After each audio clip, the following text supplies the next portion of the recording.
खबरों का सिलसिला शुरू करेंगे। इस वक्त की बड़ी खबर पर नजर डालेंगे, जहां पर जम्मू कश्मीर आरक्षण विवाद पर अब बड़ा फैसला करीब है।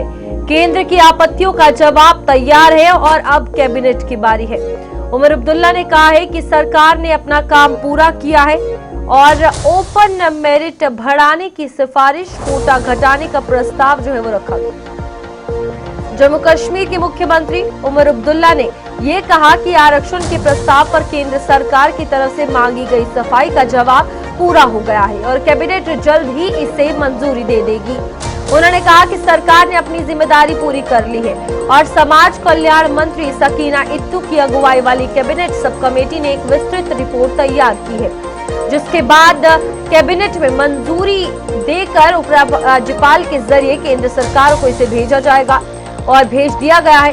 उन्होंने कहा कि केंद्र ने कुछ सफाई मांगी थी, जिनके जवाब संबंधित विभाग ने तैयार कर लिए हैं और अब सिर्फ कैबिनेट की मंजूरी बाकी है, जो अगले कुछ दिनों में मिलने की उम्मीद है।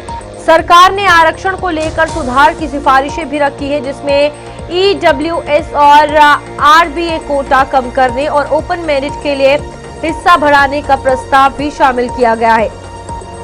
और यहाँ पर अगर बात की जाए तो अब आरक्षण के मुद्दे को लेकर कैबिनेट की मंजूरी का इंतजार जो है वो जम्मू कश्मीर की सरकार कर रही है। फिलहाल सरकार ये कह रही है कि हम अपना काम पूरा कर चुके हैं और अब जो काम है वो केंद्र सरकार का है, अब वो अपना काम पूरा करे। इस बीच ओपन मेरिट को बढ़ाने की बात भी सामने आई है और इससे फायदा जो है वो लोगों को मिलता हुआ नजर आएगा। फिलहाल आरक्षण में जो ये बदलाव लाया गया है, इस बीच क्या कुछ रहेगा ये देखने वाली बात रहने वाली है। फिलहाल बड़ी खबर, जहां पर केंद्र की आपत्तियों का भी जवाब जो है वो तैयार कर दिया गया है। अब कैबिनेट की बारी है कि वो क्या कुछ करते हैं। हमने जो करना था हमने किया। कैबिनेट की सब कमेटी बैठी, उन्होंने रिपोर्ट तैयार किया, रिपोर्ट को कैबिनेट ने मंजूर किया। कैबिनेट का फैसला जैसे बाकी फैसले हैं मोहतरम LG साहब के पास भेजा गया, उन्होंने उसको फॉर्मली दिल्ली रेफर किया। दिल्ली के तरफ से मतलब मरकजी हुकूमत के तरफ से उस पर कुछ क्लैरिफिकेशंस मांगी गई, वो फाइल वापस हमें भेजी गई। डिपार्टमेंट ने उन तमाम क्लैरिफिकेशंस का जवाब जो है वो तैयार किया है। तैयार किए हुए शायद 2-3 दिन हो गए। अब कैबिनेट की मीटिंग बुलाई जाएगी।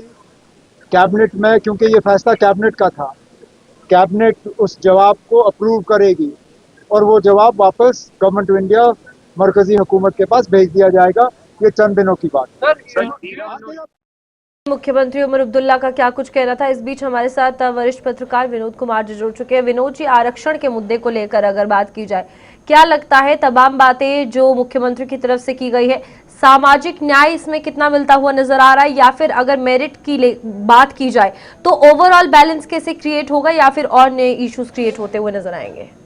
रूपाली, बिल्कुल ठीक कहा आपने। ओपन मेरिट में अगर देखा जाए तो 30 से 40% आरक्षण है और बाकी आप देख लीजिए लगभग 70% आरक्षण है।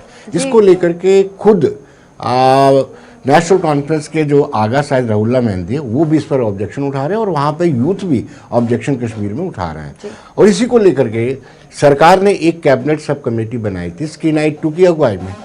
उस सकीना इत्तू की अगुवाई वाली कमेटी ने अपनी रिकमेंडेशन सरकार को दे दी थी। सरकार ने कैबिनेट में उसको मंजूरी भी दे दी थी। मंजूरी के बाद ये LG साहब को चली गई थी, तो LG साहब ने दिल्ली भेज दी थी। दिल्ली वालों ने कुछ ऑब्जेक्शन लगाए थे और उस ऑब्जेक्शंस को अब इस सरकार ने फुलफिल किया है और उन आपत्तियों पर अपना जवाब दर्ज किया है। लेकिन ये जवाब दोबारा से जो स्टेट कैबिनेट है उसके पास जाएगी। उस कैबिनेट की मंजूरी के बाद दोबारा इसको LG के पास भेजा जाएगा और फिर जो है दिल्ली भेजा जाएगा। और खुद उमर अब्दुल्ला को विश्वास है कि इस बार जो फाइल जाएगी, जो हमारा प्रपोजल जाएगा, उसको जल्द ही मंजूरी मिल सकती है।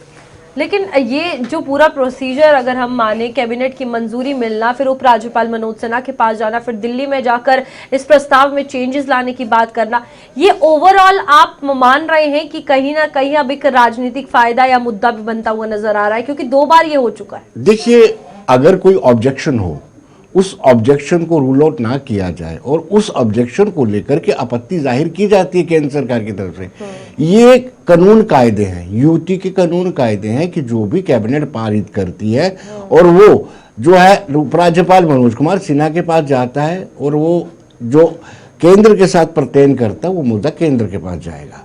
अगर मोटा मोटा मैं रूपाली आपको बता दूं, शेड्यूल कास्ट को इस वक्त 8% रिजर्वेशन मिल रही है, शेड्यूल ट्राइब को 2 सेक्शन है 20% मिल रही है, ओबीसी को 8% मिल रही है, आरबीए को 10%, आरबीए को कटौती की जा रही है। रूपाली इसमें प्रपोजल यही है, आरबीए की कटौती की जा रही है और इकोनॉमिकली वीकर सेक्शन की कटौती करके ये जो ओपन कैटेगरी में दिया जा रहा है।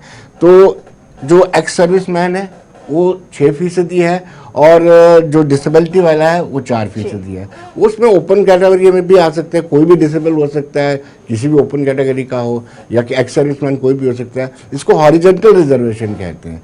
तो कुल मिला के 30 to 40 जो है ओपन रिजर्वेशन है और बाकी जो है रिजर्व्ड है पूरा का पूरा।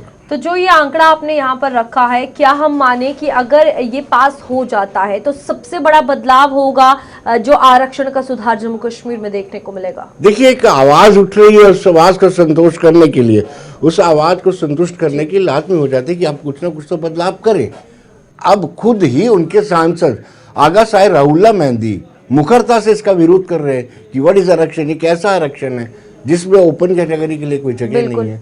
तो इसका उनको सेटिस्फाई करना पड़ेगा और शायद यही कारण है कि आगा साहिब राहुल्ला मेहंदी लगातार नाराज चल रहे हैं और भी बड़े मुद्दे उनको लेकर के नाराज चल, लेकिन एक मुद्दा अगर रिजॉल्व होता है तो मेहंदी को, आगा साहिब राहुल्ला मेहंदी को थोड़ा संतुष्ट किया जा सकता है। ठीक है विनोद जी, बहुत बहुत शुक्रिया ज्वाइन करने के लिए। और इस बीच ये कहीं ना कहीं अब इंतजार है कि जो आरक्षण में सुधार की बात की जा रही है, कैबिनेट की इसको मंजूरी मिलेगी तो जरूर कहीं ना कहीं कुछ लोग इससे सेटिस्फाई होंगे और चीजें बैलेंस होती हुई नजर आएंगी।